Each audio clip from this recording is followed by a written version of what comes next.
Olá, estou aqui mais uma vez. Eu sou o Rodolfo e a gente está aqui para esse bate-papo muito especial com o pastor Tomás e a missionária Sara.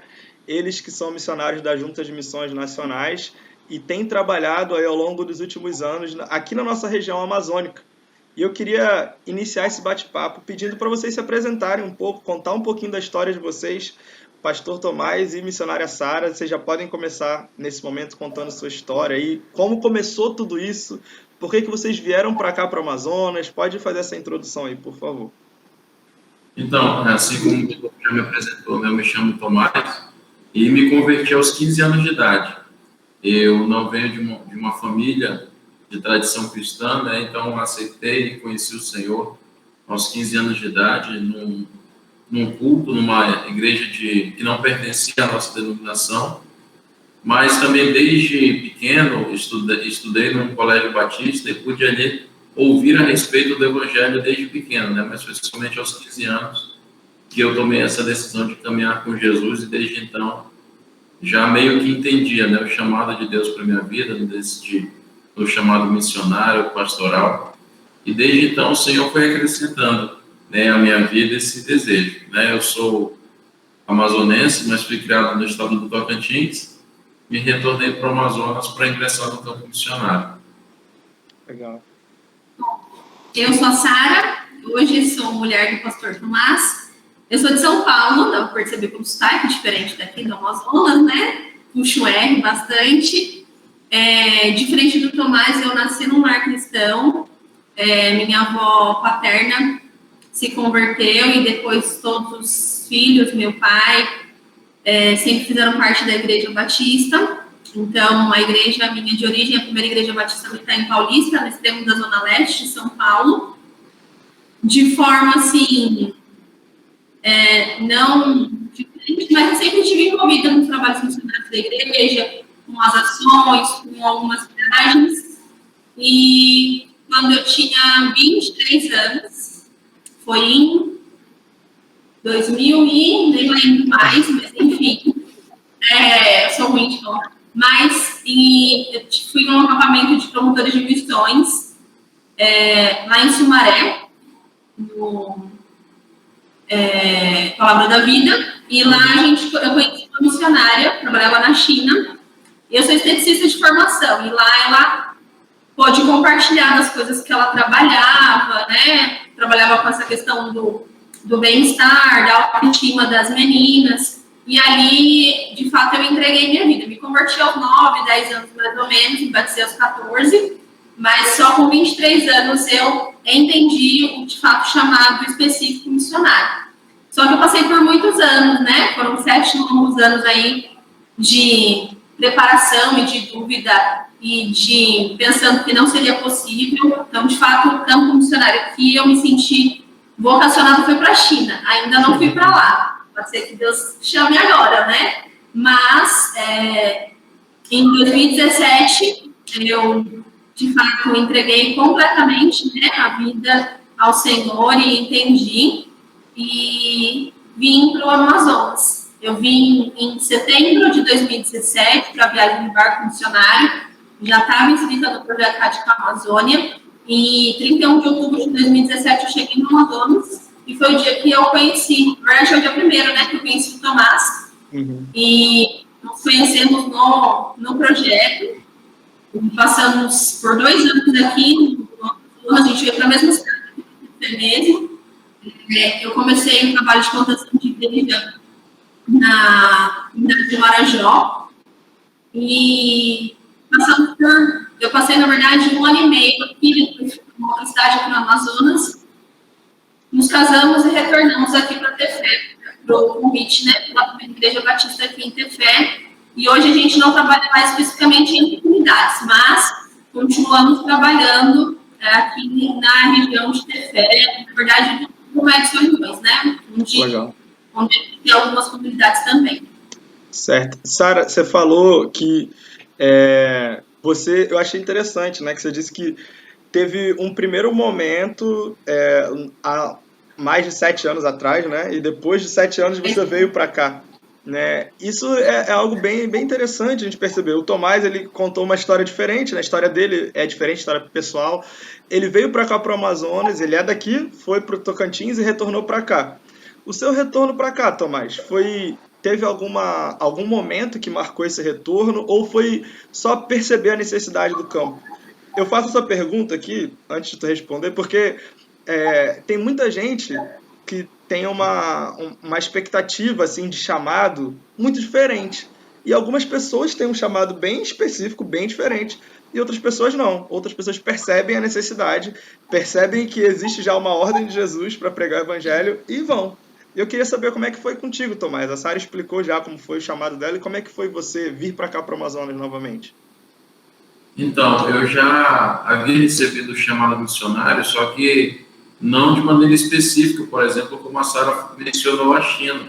Eu já estava trabalhando na época como voluntário no Lar Batista FF Sorém, lá no Tocantins, e por ser um projeto de missões nacionais, acabava me envolvendo bastante ali com o meio, né, de missões e tal. Aí, sempre vinha no Amazonas de férias, por exemplo, para visitar meus avós, e quando ia, né, visitar, então, a minha avó, a casa dela ali, a minha família ali do Rio Madeira, da cidade de Borba, e a gente sempre na viagem ia vendo as comunidades ribeirinhas, né, aquelas casas ali ao lado dos rios, e aquilo sempre me chamava muita atenção. E ficava pensando a respeito disso, né, a respeito de como, quem será que estava pregando o evangelho naquelas comunidades, se havia pessoas para isso. E aí foi quando justamente nesse tempo, né, já envolvido com missões nacionais a respeito ali no Lar Batista, e conheci o Radical Amazônia, né? Então eu já sabia do chamado, só que não havia, vamos dizer, um lugar específico para onde eu haveria de ir. Então, a partir daí, e por ser o meu próprio estado, né, o meu próprio povo, então eu senti-me comissionado por Deus para vir voltar, né, ao Amazonas, e retornei justamente por causa do campo missionário. Na época eu estava na faculdade, e então não tinha muita pretensão de sair de lá até então. Mas aí foi devido ao campo missionário e a chamada que eu retornei para o Amazonas. Legal. Então, atualmente vocês estão liderando a primeira igreja batista de Tefé, certo? Foi o que a Sara Isso. falou. Vocês estão há quanto tempo na igreja? Vai agora, dia 31, vai fazer 5 meses. Irão fazer 5 meses. Legal, legal. Foi Algo bem recente. bem recente, muito legal. Deixa eu perguntar para vocês. Depois que vocês chegaram aqui no Amazonas, qual foi a. Conta um pouco de como foi a experiência do projeto Radical e do início, né, do treinamento, e depois do comissionamento de vocês, da ida para o campo missionário, como foi essa adaptação ao campo missionário? Para qual dos dois? Qualquer um? Pode ser você, Tomás, e depois a Sara fala um pouco dela também. Então, eu achava que seria mais fácil para mim pelo fato de ser amazonense, né? Então, eu achava que a minha identificação cultural seria melhor. Mas, assim, realmente, quando a gente entra, né, no treinamento, a gente tira de nós, né, aquela carga de achar que seja alguma coisa. Então, para mim, foi muito importante esse quesito, entendeu? De reaprender, de aprender muitas coisas novas. E, de fato, foi um grande tratamento de Deus para a minha vida, né? Pois ali eu pude aprender muita coisa, pude desenvolver algumas outras habilidades, até mesmo dons que o Senhor havia me dado. E foi muito positivo nessa área, né? De lapidar, né? Do Senhor nos tratar, nos cuidar, nos capacitar em muitos sentidos, né? O Rodolfo foi um dos nossos instrutores aí no treinamento, né? Uma parte bem agradável. De fato, o Senhor nos ensina muito, né? Através disso. E depois que a gente é comissionado, então a gente passa a viver uma nova realidade, né? Um novo estilo de vida, uma nova caminhada, uma nova perspectiva. É tudo diferente, nada se iguala e nada se compara àquilo que se vive no campo missionário. Então, parti para o campo missionário após os 3 meses de treinamento. E então o Senhor fez grandes coisas, né? Estive ali participando da plantação de igreja na comunidade do Caiambé, que é uma comunidade a mais ou menos 2 horas aqui da sede do município de Tefé. E graças a Deus o Senhor, né, nos deu a honra e o privilégio de poder ali estabelecer uma igreja, de construirmos um templo, de ter já várias pessoas congregando ali naquele lugar como membros daquela igreja local. Então, é mais ou menos isso. Aí. Legal. Sara, você pode falar um pouquinho pra gente de como foi essa chegada aqui, a adaptação a essa terra bem fresquinha, como ela é bem quente, né?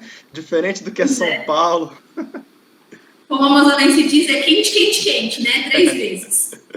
Mas, assim, para mim foi, assim, completamente estranho, né? A adaptação ao clima, a alimentação, a cultura, costumes. Então, nos 3 meses ali no treinamento, a gente é quebrado e reconstruído, e quebrado e reconstruído diversas vezes, né? Não só no tempo ali que a gente passa os 2, 3 dias ali no treinamento mais específico, né? Que é onde você participou, enfim. Mas ao longo dos 3 meses e depois estar no campo missionário também, né? Não sei se todos sabem, mas o projeto Rádio Amazônia a gente vai, quando solteiro, vai em duplas. Então, fui com uma outra missionária. Então, é difícil, né? A adaptação, um lugar diferente. 2 meninas solteiras estando num lugar assim, numa casa de madeira, que não é comum em São Paulo, né? Então, mas assim, a gente se adapta, né? Eu falo que ainda estou me adaptando ainda com o clima, depois de quase 4 anos, ainda sinto falta do invernozinho, né? Lá em São Paulo, às vezes a gente sente um pouco de falta, mas hoje a minha vida está aqui, né? Minha família, o Tomás, e nós estamos aqui, Deus tem nos abençoado, assim, né? Digo que o povo amazonense é um povo, de fato, muito hospitaleiro, né? Então, nunca faltou um lugar para eu ficar, para eu dormir, né? Nunca faltou, assim, a questão nem de alimento, porque principalmente numa comunidade ribeirinha, né?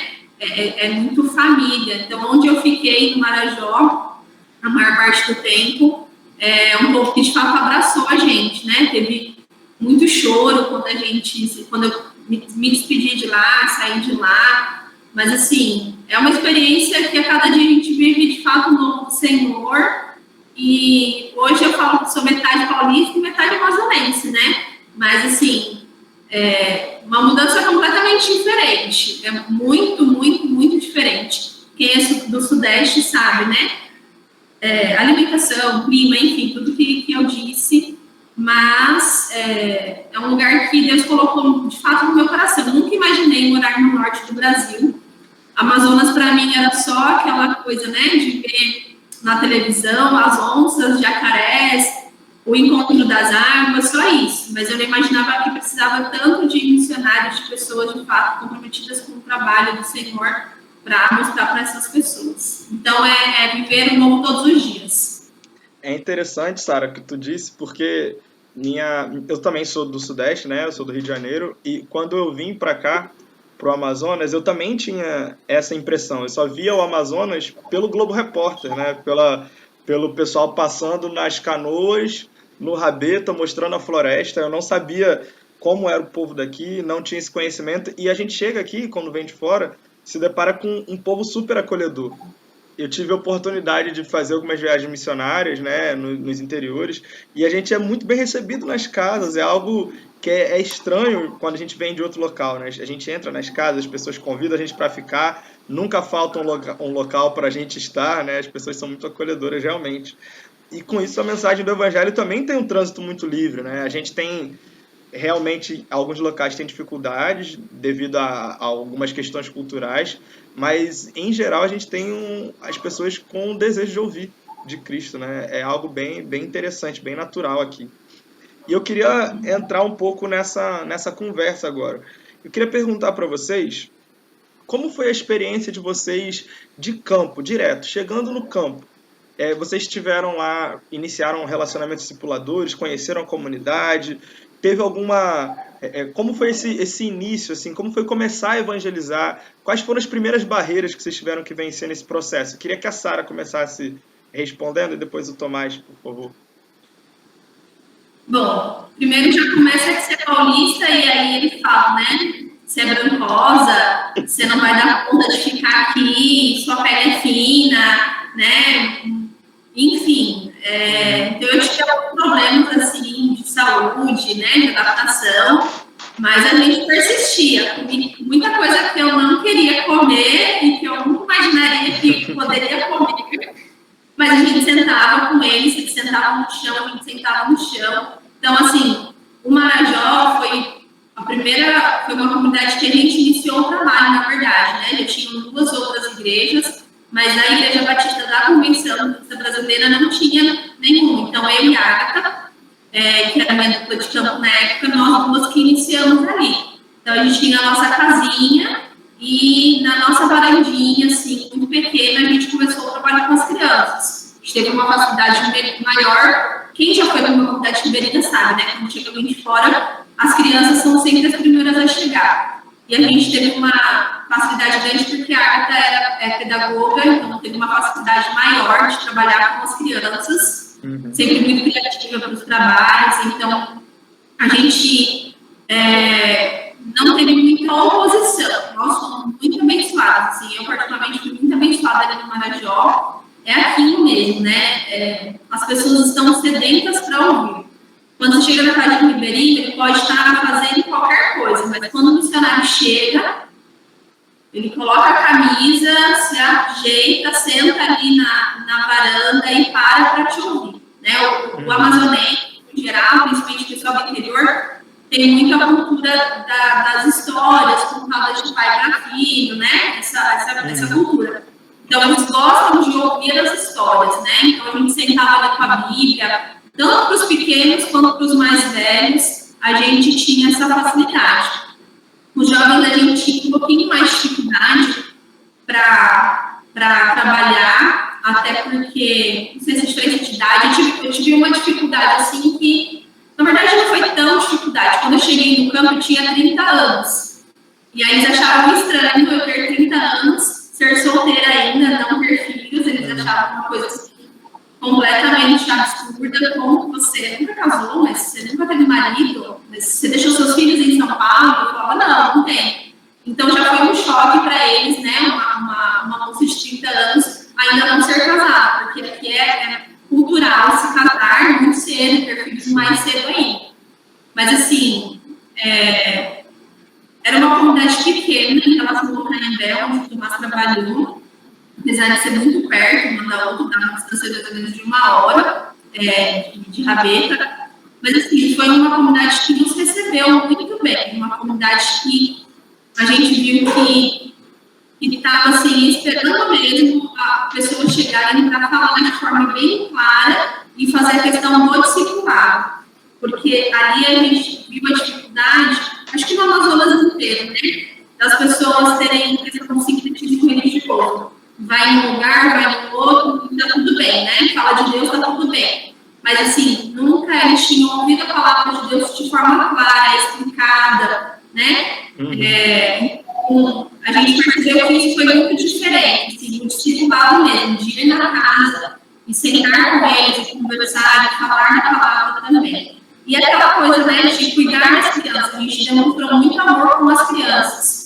Então, a gente tem uma garotinha, a Sebastiana, hoje ela tem, acho que me engano, 8 anos, vai fazer 8 anos. Quando a gente chegou lá, ela tinha 4 para 5 anos. E ela se achegou muito com a gente. Hoje, o Cleide, que está lá na comunidade de Marajó, e ela está se preparando para se Sebastiana para o batismo. Então, uma criança, uma menininha, e com 4 anos, a gente começou a conversar, começou a falar sobre as coisas de Deus. Quando ela orava pela família dela. Então, assim, foi uma coisa que me transformou, porque eu não pensava que uma criança poderia transformar uma família. E a família dela tem sido transformada todos os dias através do exemplo dela, né? E com isso ganha também os avós, os tios, porque vem assim, o cuidado, o carinho que a gente tinha com as crianças. Então, foi um bom muito iniciar o discipulado com crianças também. Era uma coisa que não era importante, mas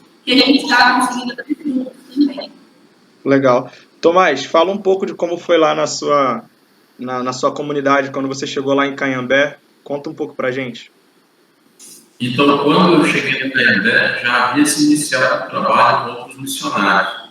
Então, o desafio para mim naquele momento ali foi fazer, de fato, e ter relacionamento com as pessoas da comunidade. Como a Sara falou, né, mencionou que o Caiambé já é um pouco, uma realidade um pouco diferente, por ser maior, é a maior comunidade aqui da nossa região, e pude, então, me adaptar à vida daquelas pessoas, né? Então, a melhor maneira que eu encontrei fazer participando das atividades do dia a dia daquelas pessoas, né? Então, a gente ia para a roça, ia para a colheita do açaí, ia para a pesca, ia participar do dia a dia. E assim eles iam ganhando confiança e íamos nos tornando amigos, né? Porque já estavam todos muito calejados, com muitas informações a respeito de evangélicos, a respeito disso, daquilo, e que nem a Sara mencionou, o sincretismo religioso é muito grande no interior. E aqui também temos um sincretismo relacionado ao que se diz evangélico, né? É como se fosse uma coisa só, entendeu? Não, é uma classe muito homogênea, não tem muita diferença, e não havia aquela exposição clara do evangelho. Então, através do relacionamento, a gente pode agir na transmissão de verdade e de vida, né? Através do discipulado, através do cuidado. E essa daí foi a melhor ferramenta que pudemos, então, trabalhar ali no Caiambé, né? Mas no começo é sempre um desafio, porque precisamos quebrar aquela barreira, né? Da falta de confiança que as pessoas têm por não me conhecer e fazer com que elas passem a me ouvir, né? Ouvir as verdades do Evangelho que eu digo a elas. Mas antes mesmo de falar, elas precisaram parar para me observar, para ver o que eu fazia, de que maneira eu fazia, para então darem crédito à minha pregação, né? Então, o nosso testemunho enquanto missionários também é tão válido quanto aquilo que a gente fala, né? Porque eles, por exemplo, na realidade de uma comunidade ribeirinha, todo mundo acorda bastante cedo, né? Os homens principalmente, para ir para as suas atividades. Então, imagina só, 2 homens, 2 missionários morando numa comunidade e você acorda num horário diferente do resto da comunidade.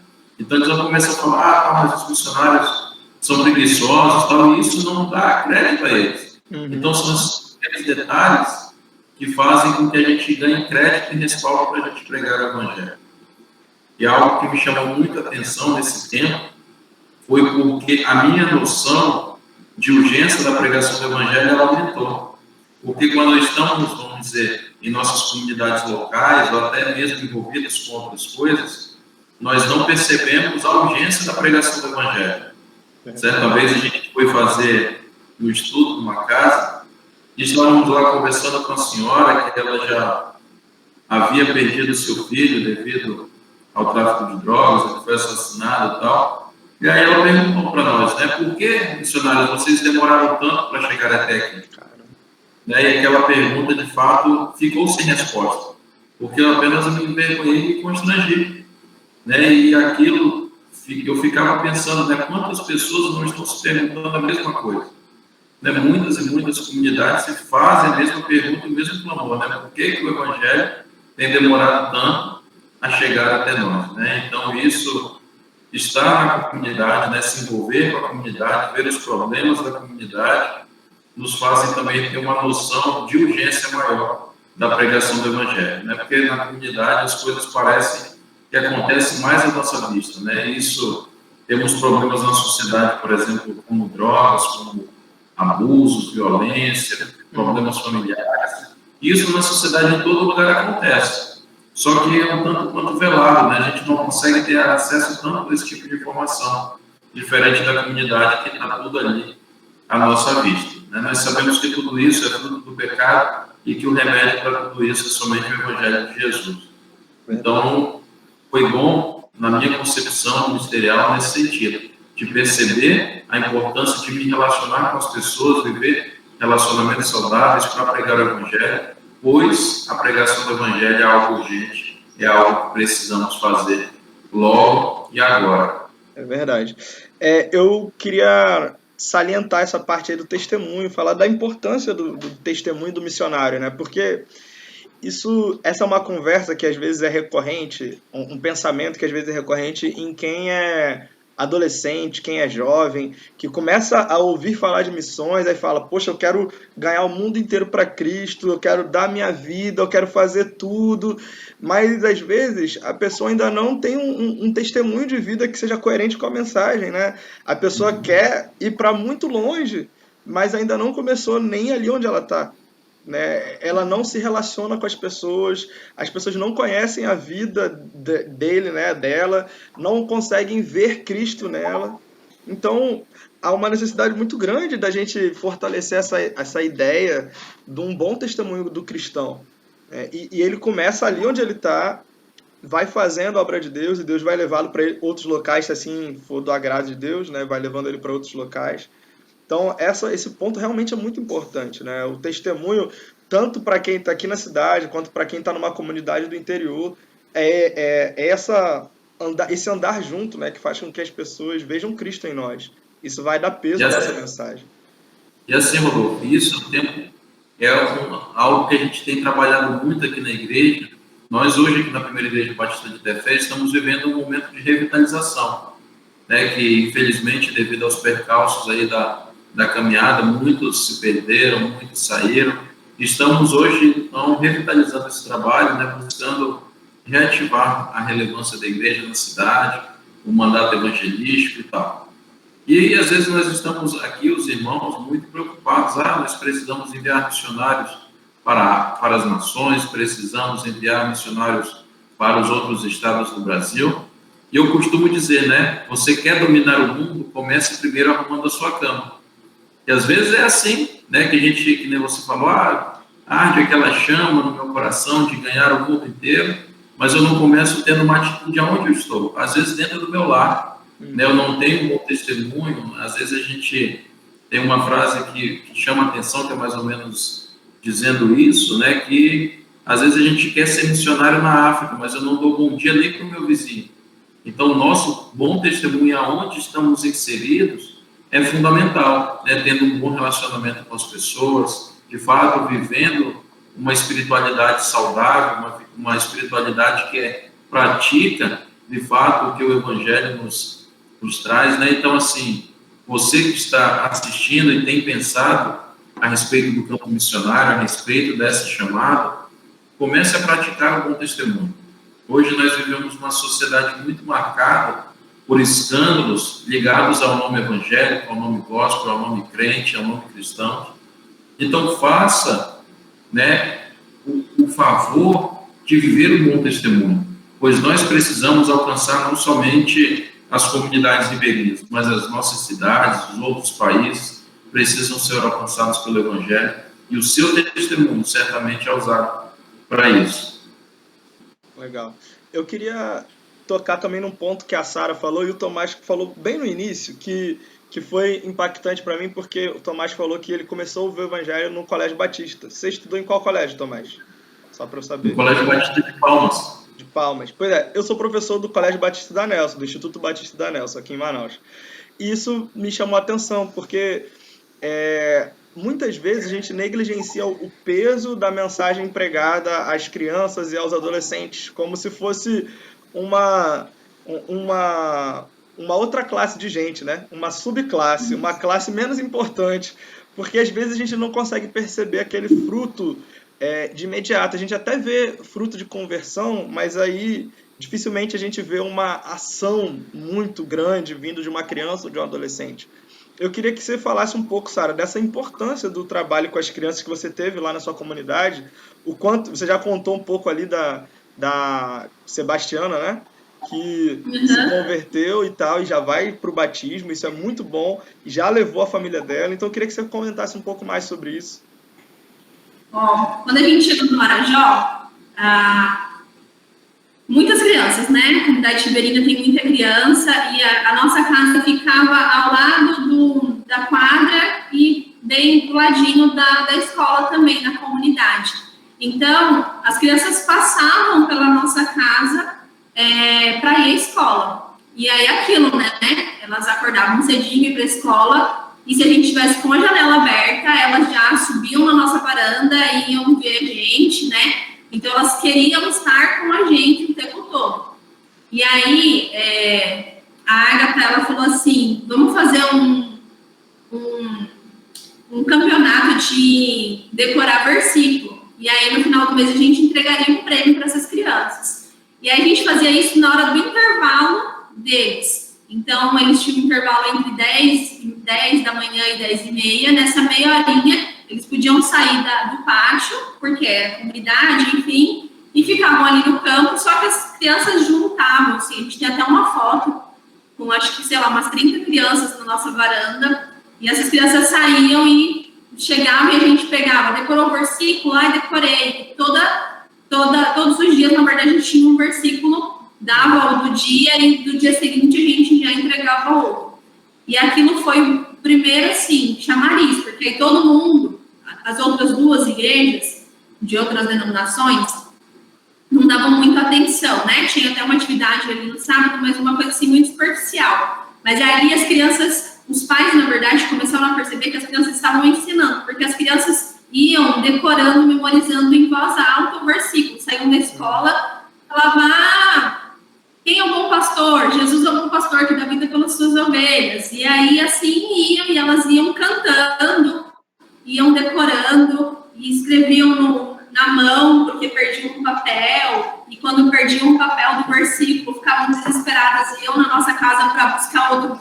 Missionária, eu perdi um versículo, eu preciso decorar, enfim. Quando elas perdiam porque tinham que vir para ter fé, para vir ao médico, enfim, qualquer coisa assim, qualquer compromisso, elas ficavam tristes porque, poxa, eu perdi 2 dias do versículo, e assim foi indo, né? Então, a gente viu, foi uma forma muito criativa para conseguir chamar as crianças, né? Criança é difícil de você reter muito a atenção dela por muito tempo, né? E a gente fez várias atividades, assim, mas tentando, de fato, ensinar, né? E aí os pais começaram a ver que a gente era, de fato, carinhosa com as crianças, né? Eu sou louca por criança, a Agatha também. E aí tinha uma vizinha nossa, Ana Lu, ela tinha 2 aninhos quando a gente chegou lá. E a Ana Lu era uma menina, assim, azeda, assim, né? Todo mundo brincava, essa daí é azeda igual um cupu, né? Docinho, igual um cupu, né? Porque ela era uma criança, assim, que não falava com ninguém, assim, era só com a avó dela, pronto, acabou. E aí a gente começou com o negócio, vem cá, você é nossa amiga. E aquela menina foi ganhando nossa confiança, e a gente foi, e assim, na verdade, a avó dela ficou, assim, né, muito encantada com a atenção que a gente deu para Ana Lu, e a Ana Lu virou, de fato, nossa amiga, né? E aquela menina foi crescendo e foi ficando mais feliz, foi ficando mais sorridente. E a gente pode ver transformação mesmo, sabe assim? No jeito dela tratar as outras pessoas, no jeito que ela tratava a gente. E ela, às vezes, saía da casa dela de manhã, batia na porta para tomar café com a gente, levava o pãozinho dela e falava, vamos merendar contigo, né? Assim, sem saber falar direito. Então, a Ana Lu também foi uma criança que transformou. Mas não só as crianças. Tem um exemplo que eu gosto muito, que é que é a bisavô dessa menina, né? Todo mundo é muito parente lá. Que é o seu Paulo Bruna, um dos mais antigos da comunidade, um dos fundadores. E aí, eu e a Agatha, a gente começou a fazer a leitura do livro de João com ele. E aí, todos os dias a gente lia um capítulo de João e conversava com ele. E aí um dia ele falou pra gente, acho que numa segunda semana, assim, mais ou menos, ele falou assim, vou falar uma coisa pra vocês, missionário. Essas igrejas têm 30 anos que estão aqui. Nunca ninguém veio na minha varanda para ler a palavra de Deus e explicar como vocês estão explicando. E ele também é um que está se preparando para o batismo, também com as outras missionárias que continuaram o trabalho. Então a gente vê do mais novo, que a gente pensa que não entende, até o mais velho, que a gente pensa que, né, tem um coração duro e não tem mais jeito. A gente vê essa chance que a gente tem de falar do Evangelho e orar por eles, e o Espírito Santo, de fato, convencê-los da verdade. Isso é uma bênção mesmo, né? As pessoas estão... a gente tem muita barreira, né, para pregar o Evangelho. A gente coloca muita barreira, a gente... imagina que a pessoa não vai querer ouvir, aí imagina que o outro, não, ele já não vai mudar, ele já tá, ixi, já viveu muito tempo, já ouviu muita coisa, não vai querer ouvir o que eu vou dizer. Mas as pessoas estão ali para ouvir o evangelho, né? E a gente não recebe de Cristo nenhuma ordem para reter para alguém, né? Para escolher quem vai receber ou não. Né? Tem a parábola do semeador, fala que o semeador lançou sementes, né? Algumas frutificaram, outras não, mas ele lançou as sementes. Né? Não há uma ordem para que a gente retenha sementes no saquinho para esperar uma terra melhor, uma mais bonitinha, né? A gente vai lançando sementes e Cristo vai fazendo a obra, o Espírito Santo de Deus vai fazendo a obra. Isso é uma bênção muito grande. Eu queria perguntar para vocês como é que está agora o trabalho na igreja, né? É algo muito novo, vocês são novos, são casados também há pouco tempo. Tem quanto tempo de casado vocês têm no momento? Amanhã faz 10 meses. Olha aí, amanhã 10 meses, olha que coisa linda. Parabéns já adiantado. Parabéns, Obrigada. então, por esse aniversário aí, mêsversário de casamento. Muito bom, parabéns. Que Deus abençoe muito vocês. Eu queria perguntar como é que está essa adaptação à vida de casado e ao ministério, né? Algo totalmente novo, duas coisas muito novas juntas, né? Como é que está sendo esse momento novo na vida de vocês aí, de ministério e de casamento e tudo mais?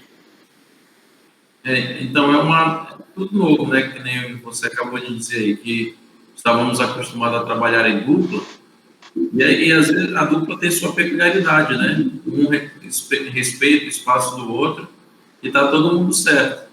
Agora, vamos dizer, entre aspas, a minha dupla é a minha esposa, é a minha família. É uma outra atribuição, é uma outra competência, é uma outra responsabilidade. E estar de bem, vamos dizer, com o ministério familiar, é estar de bem com o ministério pastoral aqui na igreja, né? Às vezes a gente acha que precisa trabalhar, avançar, mas se deixar a família de lado, de fato, não valeu a pena. Então, é algo novo no sentido de dedicar também um tempo, um cuidado exclusivo com a família, né? Com o cônjuge.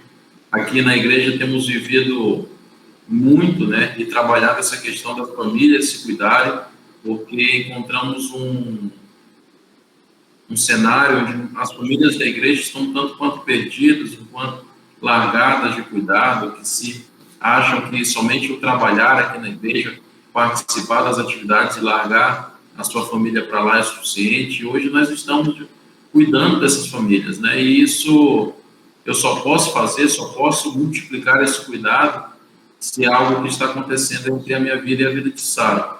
Então, para nós é tudo muito novo, né? Tanto o ministério pastoral, fui consagrado nesse ministério no começo de novembro e logo no mês seguinte já assumimos aqui a igreja. Então é tudo novo, mas cremos que o Senhor, né, tem cuidado, tem nos capacitado, tem guiado esse caminho, não somente para a nossa vida conjugal, mas também Ele tem feito que esse cuidado se multiplique às outras famílias da igreja aí. E hoje nós já vemos o cenário melhorando no sentido de que as nossas famílias, né, têm sido abertas também para cuidar de outras famílias que precisam do Evangelho. Legal.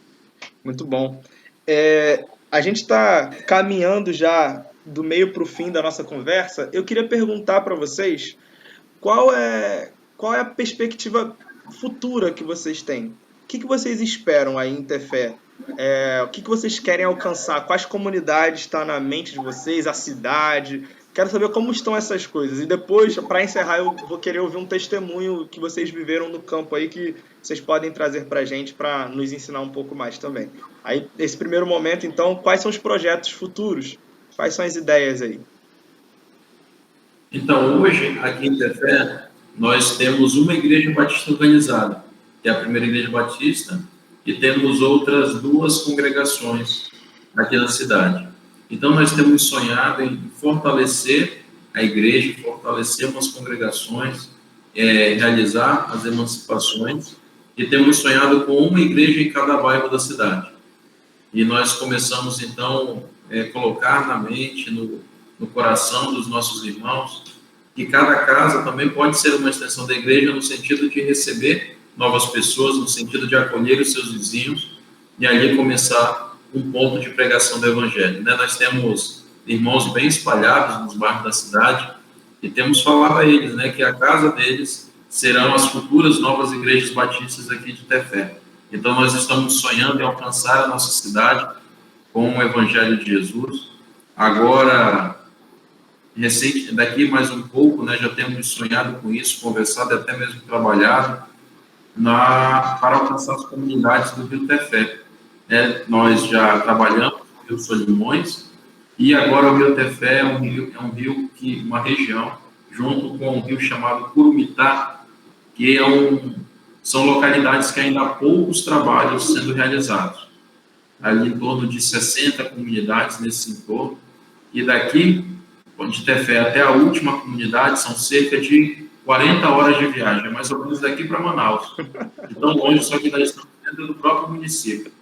Então nós temos sonhado em alcançar o Rio Tefé para Jesus, esses lugares mais distantes aqui do nosso município, e alcançando também a nossa cidade com uma igreja em cada bairro, com igrejas relevantes, igreja que amam os seus bairros, que amam a sua cidade. Então, o nosso desejo, os nossos sonhos de Deus, né, para as nossas vidas nesse tempo, para a igreja, são esses daí, né, de fato, fortalecermos a igreja, suas congregações, e então organizar novas igrejas na cidade.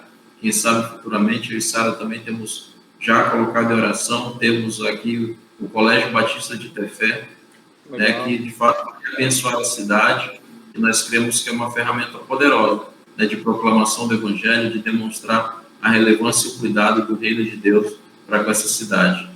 Tem uma frase do livro Igreja Centrada, do Timothy Keller, ele vai falar que a igreja precisa ser a resposta de oração para a comunidade que ela está inserida.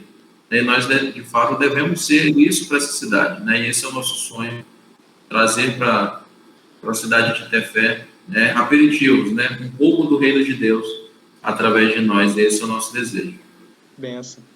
É interessante, né? Quem não conhece a realidade do Amazonas se espanta ao ouvir as nossas distâncias, né? Quando a gente fala, não, demora 40 horas para a gente sair dentro da mesma cidade, para a gente sair daqui e chegar numa comunidade mais distante dentro da mesma cidade. Isso é algo que para quem não é daqui, isso é algo impensável, totalmente impensável, né? Até hoje, quando eu vou ao Rio e encontro minha família, eu vou explicar algumas coisas distantes aqui, é difícil, eu sei que é difícil de compreender, porque é uma realidade muito diferente de outros estados, né? Dentro do mesmo município tem uma distância tão grande.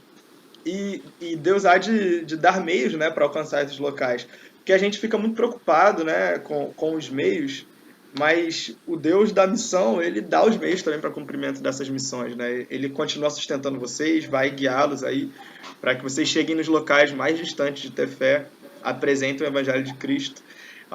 Fico muito feliz com essa iniciativa de alcançar a comunidade também com a escola, e se Deus quiser também vai ser algo abençoador para essa comunidade.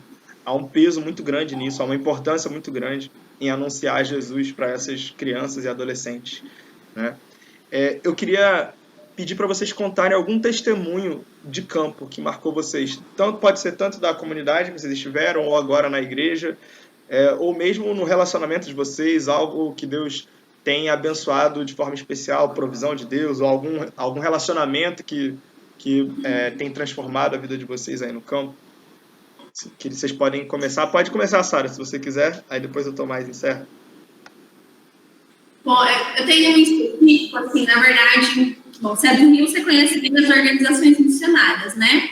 E eu sou uma defensora, assim, das organizações, Mensageiras do Rei e Embaixadores do Rei, né? A gente tem visto que muitas das nossas igrejas batistas têm deixado isso um pouco de lado.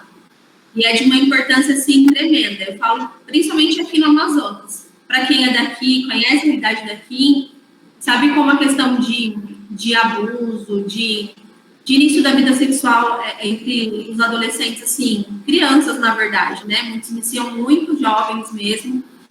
E eu fui mensageiro do Rei na primeira igreja batista lá no Itaim. Então, assim, a gente começou com a organização também, até para ter mais chance com os adolescentes. E tinha uma garotinha, garota mesmo, né? 15 anos, para mim é uma garotinha, né? E ela, quando nós conhecemos ela tinha 14. E aí, ela era a mais velha de 8 irmãos. Então, as crianças, os irmãos dela mais novos, tinham contato com a gente ali na nossa casa. Mas ela não. Até por conta das responsabilidades que uma menina de 14 anos já tem numa comunidade, de cuidar dos irmãos, enfim, né? Ir pra roça. E aí, a mãe dela comentou que ela fez 15 anos, só que ela fez 15 anos no meio do mato, assim. Tava na roça, trabalhando, e ela ficou triste. E aí, a gente foi e resolveu fazer uma festa de aniversário para ela. Na verdade, a gente fez um dia, né, do Sudeste mais tranquilo, assim, né, mas a gente fez um day spa para ela, né, então Deus me abençoou com a profissão, e aí a gente fez um dia de cuidados, onde a gente, assim, parece uma coisa simples, né, mas ela nunca tinha lavado o cabelo dela no chuveiro, ela só tomava banho na beira. Então, a gente lavou o cabelo dela, fez assim, e ela sempre foi muito tímida. A gente passava e falava, oi, Gabi, tudo bem? E ela abaixava a cabeça e saía andando, né? E nunca tinha dado um sorriso pra gente. E aí, a gente fez esse aniversário de 15 anos dela. A Agatha fez o almoço, e eu fiquei cuidando dela o dia todo. Depois, a gente fez uma sessão de fotos. Chamou a família, né, a mãe, os irmãos, para poder comer um bolo com a gente. Foi um dia, assim, transformador. Depois disso, a gente ganhou a Gabi para as Mensageiras do Rei. E ela era uma das meninas, assim, mais aplicadas. Ela foi a primeira a terminar a primeira revista de candidata, decorou, assim, o hino, o pacto, enfim, né? Tudo, assim, das Mensageiras, ela ficou, assim, super esperta, muito tímida, mas, assim, eu falo que no dia que a gente fez o aniversário dela, de 15 anos, em dezembro de 2018, dezembro de 2018, foi a primeira vez que a Gabi deu um sorriso pra gente. Isso me marcou muito. A gente foi em Manaus, imprimiu as fotos, entregou, né, o álbum para ela, com as fotos impressas. Então, foi uma ação, assim, muito simples pra gente, mas para ela marcou muito. E a gente sabe, né, que a sementinha foi plantada. E é muito difícil para uma menina de 15 anos não já estar casada, entre aspas, aqui no Amazonas. Já é uma idade que, normalmente, os próprios pais indicam, você já está na idade de arranjar um marido, né? E Gabi está lá. Não sei exatamente como agora, porque a gente perdeu um pouquinho do contato, mas eu creio na palavra do Senhor, no poder da palavra do Senhor, e eu sei que ela ainda lembra desse dia, né? Eu não pude voltar ainda para o Major por conta da pandemia, enfim. Mas o Tomás foi até lá e fez entrega das cestas básicas e foi na casa da Gabi. E aí ele falou, né? Nossa, a Sara sempre fala de você. E ele falou que na hora ela até assim, o olhinho dela encheu de lágrima, né? Imagina quando ele me contou, eu também fiquei bem emocionada, assim. Então, família da Gabi, sua mãe, seus irmãos, assim, é uma família que eu levo no meu coração mesmo. Oro por ela até hoje. E é isso, né? Por mais que a gente esteja longe, a gente pode estar perto através da oração. E é aquilo, né? É um apelo, na verdade, às nossas igrejas batistas. Invistam nas organizações missionárias, Mensageiras do Rei, Embaixadores do Rei. Todos esses valores guardam os nossos meninos de problemas futuros muito graves, como o Tomás falou, né? Um adolescente que perdeu a vida para o tráfico de drogas. Talvez se tivesse chegado antes, né? O Senhor sabe de todas as coisas, mas assim, quantas meninas a gente não pode salvar através das Mensageiras do Rei? Através dos princípios bíblicos que são ensinados, né? Quantos meninos a gente não pode salvar do tráfico de drogas, do uso de drogas? Então, é aquilo. Muitas coisas ficaram marcadas na minha memória, na minha infância, para a adolescência. O temor que eu tenho pelo Senhor, sem dúvida alguma, foi plantado ali pelas Mensageiras do Rei, onde eu participei. E aí eu pude passar um pouquinho disso para essas meninas. Legal. Tomás, por favor. Então, um testemunho que me marcou muito nesse tempo, né, não tanto ligado a isso que a Sara mencionou, certamente as organizações missionárias também foram, tem sido uma bênção no meu ministério, mas foi um dia que o Senhor colocou em meu coração, e do Gabriel, que trabalhava junto comigo ali no Canhambé, de iniciarmos um curso de informática, né, ali para as crianças da comunidade. Havia sido montado um laboratório na escola estadual daquela comunidade que nunca havia sido usado. os computadores estavam lá jogados, estragados, porque ninguém nunca tinha ligado, né? Então, nós propusemos ali fazer aquele curso, e com o passar dos dias, né, com o passar do tempo, o pessoal da comunidade foi vendo a relevância daquele trabalho.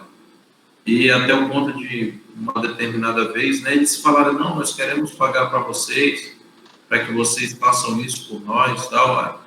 O nome dos missionários chegou, vamos dizer assim, até a prefeitura, não que tenha sido esse nosso interesse, mas porque viram que os índices da comunidade começaram a melhorar depois que a Igreja Batista foi plantada naquela comunidade. Então, de fato, nós vemos o poder transformador do Evangelho, né? E dando esse curso, nós podemos abençoar aquilo que seria o nosso pagamento, né? A Prefeitura de Tefé, então, mandou um monte de cesta básica para a gente abençoar as famílias da comunidade. Então, nós vemos que o Evangelho, ele transforma o homem por completo. O Evangelho, ele traz para a comunidade novas perspectivas. Aqueles jovens que antes estavam, vamos dizer, fadados ao tráfico de drogas, aquelas jovens que provavelmente já estavam tendo uma vida sexual ativa, seja ela de maneira lícita ou até mesmo através da prostituição, estavam tendo novas perspectivas, né? Estavam sendo cuidados ali através dos projetos da informática. Tínhamos ali também um projeto com o futebol, um projeto com as artes marciais, e tudo isso como ferramenta de utilizadas para a proclamação do Evangelho, né? Então, o meu testemunho não é necessariamente de uma pessoa em específico, como a Sara mencionou, mas a complexidade e a completude do Evangelho em mudar a perspectiva de toda uma comunidade, mudar toda uma realidade. Os jovens agora que andavam e andam conosco lá na congregação, agora com o Gabriel, tem uma perspectiva nova, né, de quererem crescer, de alguns quererem ser missionários, já alcançaram o seu próprio povo para Jesus, outros já pensam em estudar mais, em querer cuidar de outras pessoas, e antes estavam em famílias desestruturadas, estavam envolvidos com outros problemas.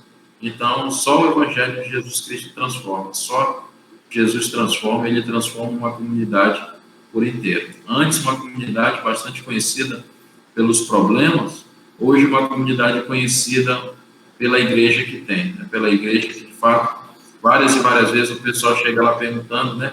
Queria saber quem são os missionários aqui dessa comunidade, que todo mundo que vem aqui pergunta, né? E fala de vocês. Então, de fato, o nome de Jesus, além dos missionários, com certeza o nome de Jesus se tornou conhecido ali através daquela igreja, e toda a glória seja dada ao Senhor, né? Pelo privilégio que Ele tem nos dado de avançar aí para a glória de Deus. Antes de terminar, só me permite, eu gostaria de citar uma frase, e durante muito tempo, né, tem basicamente 4 anos de ministério aqui no Amazonas, mas durante esse tempo, uma frase mexe muito comigo, né? Sempre quando eu penso no Amazonas, na sua grandeza, nos desafios que a gente tem.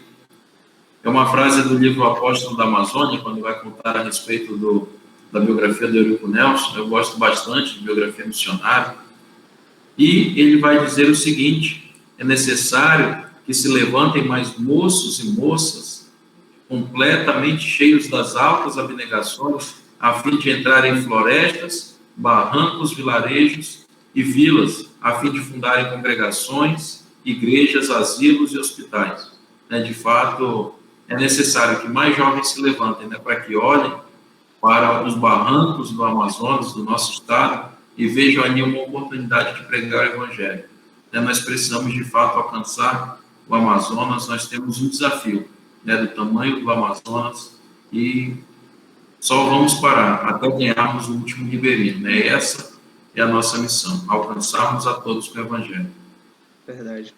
Foi um prazer muito grande conversar com vocês. A gente está encerrando. É uma bela frase para a gente encerrar, né? Essa mensagem do Eurico Nelson de que todos nós, mais jovens, mais moços e moças, precisam ir para o campo missionário, transformar as comunidades, né? Levar o Evangelho de Cristo e transformar por inteiro o ser humano, né? O Evangelho tem esse poder de provocar total transformação. E é muito gratificante ver que essa obra tem sido feita através da vida de vocês, e de muitos outros missionários que estão no campo. Esperamos ter muitos outros aqui nesse bate-papo. Para mim foi um imenso prazer, porque a gente já teve um pequeno contato anteriormente, mas eu espero que a gente possa estreitar mais esse contato no futuro. Foi uma benção estar com vocês. Eu queria agradecer vocês. Se vocês tiverem algum recado final, vocês podem dar agora e a gente está encerrando nesse momento. Vocês têm mais algo a falar? Algum recado? Só agradecer mesmo que muitas pessoas possam ouvir, que não sejam como eu, que fiquei por 7 anos desobedecendo a palavra do Senhor. Uma vez me perguntaram, né, quando eu estava para vir para cá e falaram assim, Sara, mas você está preparada? Eu falei, preparada eu não estou, mas eu estou disposta, né? Então a gente precisa aprender a ler a Bíblia e obedecer aquilo que o Senhor nos manda fazer, né? Então é privilégio e é obrigação, mas assim, é uma obrigação muito boa de fazer, que é estar no campo missionário se dedicando completamente, né? Mas assim, não deixem muito tempo passar. Sejam obedientes ao Senhor, porque Deus manda para a barriga do peixe mesmo, e eu morro de medo de água e tudo, não sei nadar, e Deus me mandou para cá, para o Amazonas, entro numa canoa com medo, mas a gente vai com medo, com fé em Deus, que tudo dará certo. Então, não espere muito tempo. Venha e venha o quanto antes, porque existe a urgência mesmo de pregar o Evangelho. Então, aproveitando a palavra da Sara, eu queria mais uma vez relembrar algo que marcou muito minha vida, e sempre eu falo, né, para aqueles que falam, eu quero ser missionário, quero ser um pregador do Evangelho, uma música que eu aprendi lá no Colégio Batista, né? Eu sempre falo isso e repito essa música: leia a Bíblia e faça oração, se quiser crescer. Essa música é muito verdade. Encha, né, se encha da palavra de Deus, ore ao Senhor e tenha uma vida de completa dependência da palavra e do seu Espírito, né? Porque certamente o Senhor te levará para lugares que você não imagina, né? Sara, como falou, está hoje no norte do Brasil, hoje estou de volta também aqui a dar onde vim, mas o amanhã a gente não sabe para onde o Senhor nos levará, nos enviará. Quem sabe aí, a Sara falou da China, no Oriente Médio, algum lugar aí que eu sei, eu já estou cultivando a barba, né, para o Oriente Médio, me preparando, mas aí, isso é o Senhor quem sabe primeiro, aqui no Amazonas e depois até os confins da terra, né? Que Deus abençoe, Rodolfo. Obrigado aí, o pessoal da Ebenezer, pastor Cláudio Fernandes. Meu grande abraço aí para todos vocês. Muito obrigado mais uma vez. Deus abençoe vocês. Até mais. Fiquem com Deus. Tchau.